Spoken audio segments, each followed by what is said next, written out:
1, 2, 3.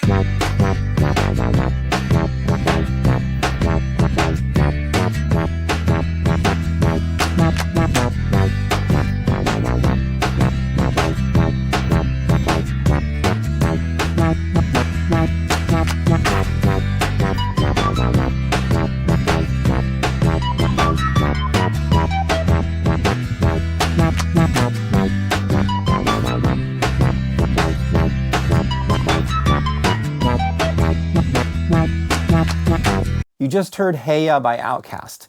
So now I want to show you some of my favorite synth sounds on this record. And we're going to start with the bass sound.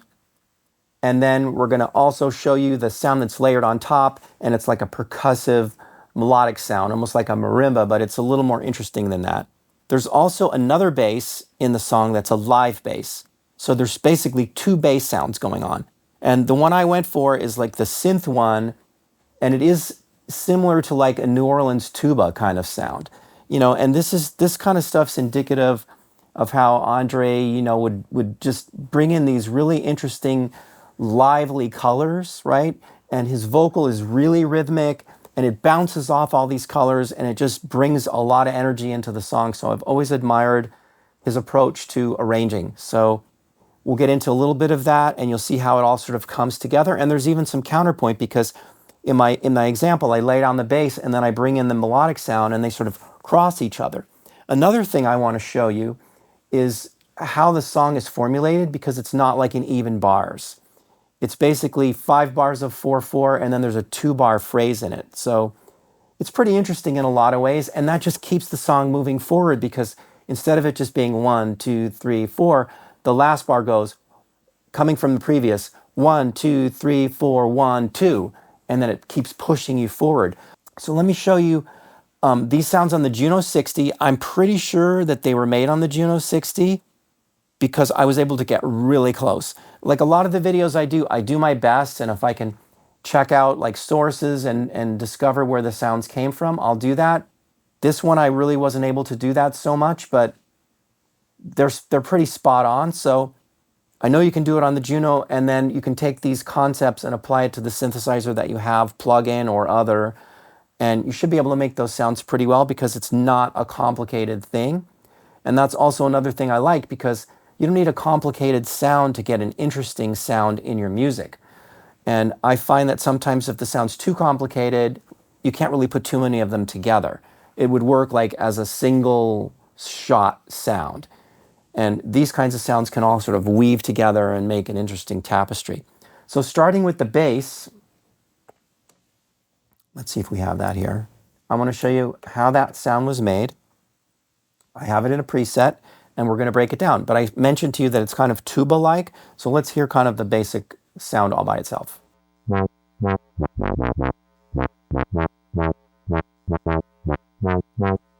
Right?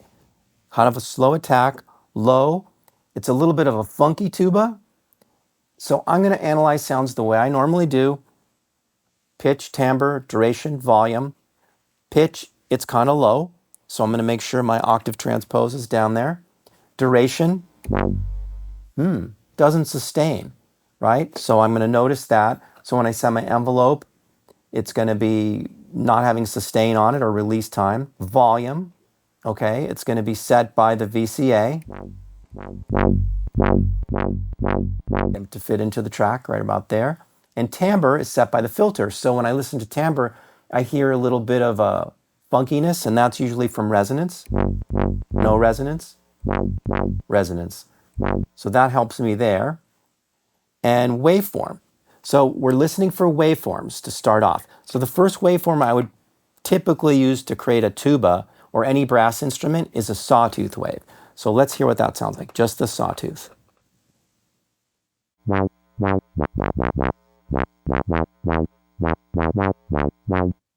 Sounds pretty good. Sounds like a tuba. I have resonance, giving it the funky quality. So let's look at the envelope generator. The envelope generator has a little bit of slow attack. Here's no attack time, just like instant attack.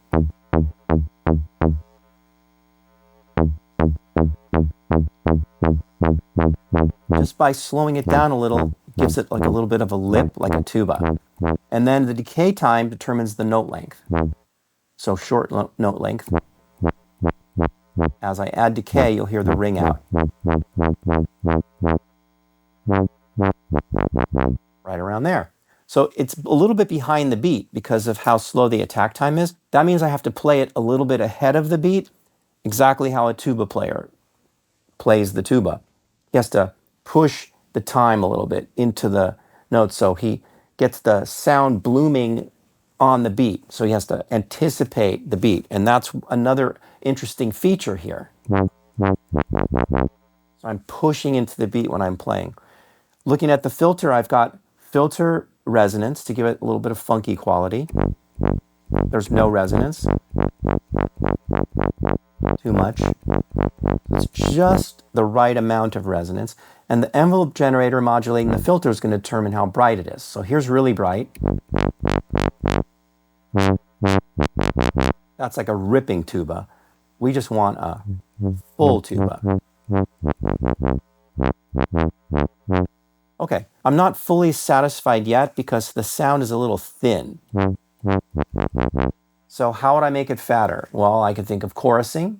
I could also think of pulse width modulation because that can make things a little bit like warmer maybe, or richer movement, something like that. So I'm going to add a pulse wave to the sound. That's a square wave, and I'm going to change the pulse width. There we go. That's sounding more like it. And put the sawtooth back in there. Getting better. Now let's see if the chorusing helps. Doesn't help at all, right? So I think the right choice was combining waveforms. Now let's see how close I was to the sound that I made when I was really able to A-B back and forth. Because this process takes into account that I'm away from the source and I'm just making the sound on the synthesizer and using my ear and my memory. And that's what I like to do, get as close as I can, get to the 70, 80 percentile, and then A-B back and forth. So this is where I was when I really nailed the sound. So I was pretty close. Maybe I was missing a little bit of resonance and just getting the envelope generator modulation to the filter more on the money.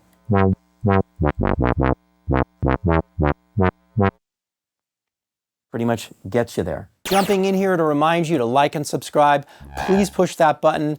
I've noticed that 75% of you haven't subscribed to the channel, and we want to keep bringing these videos to you, and it's the one thing we need your help to do, to give back to us, and we can keep giving back to you guys. So looking forward to hearing your comments about this and more. Now back to the video. On to the melody sound. The melody sound on this goes something like this.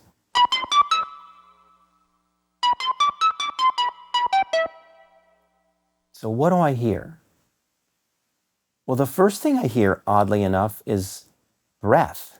Listen again.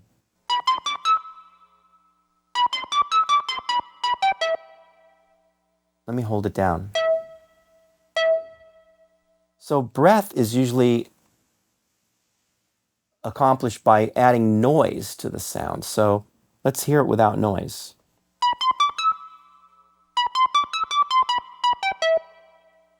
Was noise.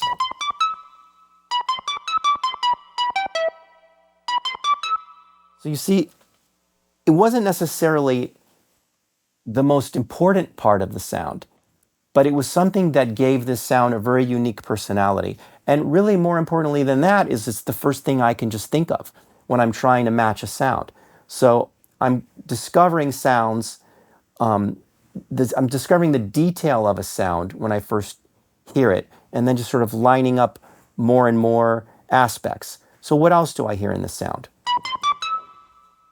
Well, it doesn't sustain, right? It's all short. So that would tell me that the envelope, the duration of the sound, if I break it down into pitch, timbre, duration, and volume, the duration of the sound needs to be just right. So let's just reconstruct that. There's no decay time.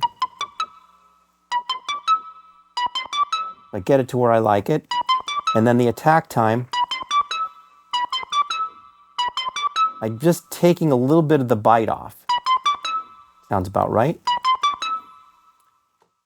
Next thing that's probably important is there's a little bit of like resonance that I hear in the sound. It's like a hollowness to the sound and a movement. Here's without resonance. So I was right, with resonance. I'll give you a lot. You hear how it goes down? Without? Kind of not much personality. So set the resonance to give you that personality, but not be too much. Like, you don't want that. Right around there. And then the envelope modulating the VCF is going to determine how bright it is.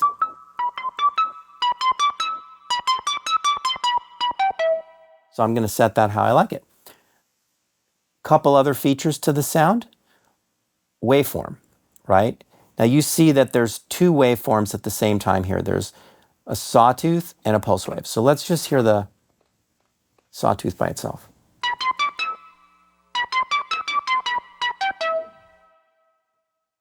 Needs a little more complexity. Here's the pulse wave by itself. Now that sounds kind of like a square wave to me. So I'm guessing the pulse width mod is set to the bottom on this instrument, 0, which means 50% duty cycle, square wave. So we're basically getting a square wave and a sawtooth. Getting close. I noticed the chorus light on. Let's hear it without the chorus.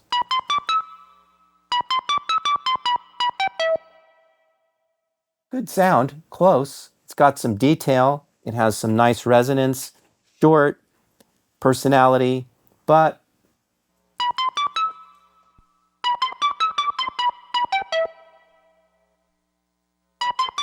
so the reason I just switched to check the preset is to see how much chorus was on. 2 gives you more. Too much. 1. None. Right? 1. None. I like 1.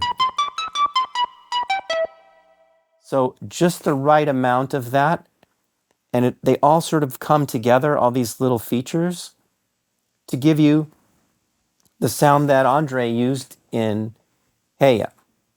And what I like about it, again, it's a very simple sound, but when you break it down, there is a lot going on. And your ear can pick up maybe 1 or 2 things, but then when you start to get into it, you realize that there's more little things going on in the sound, but not too much complexity, because it's basically a 1 oscillator sound. And when you blend it with the synth bass, and then the real bass, and the vocal, and the drums, then it just kind of fits in there. And also the length of the sound. It talks. You know, it could have talked like this. How it kind of sings. All I did was change the attack time. So when you're making sounds, you want to fit them into your track. So you might start with a sound like this and make a couple of adjustments, you know, and then maybe give it some sustain.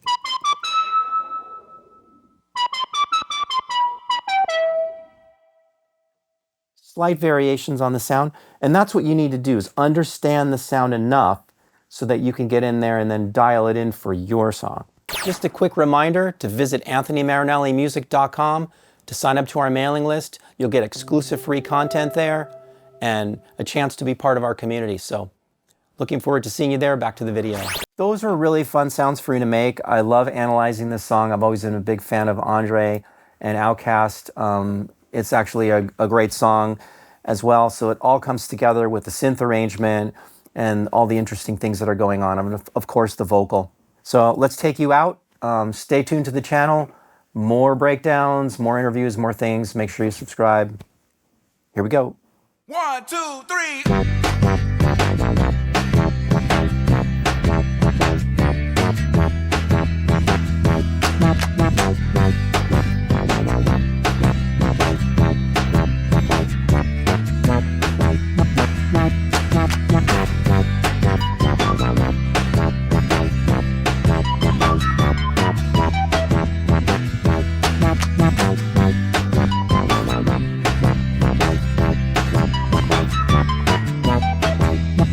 Hey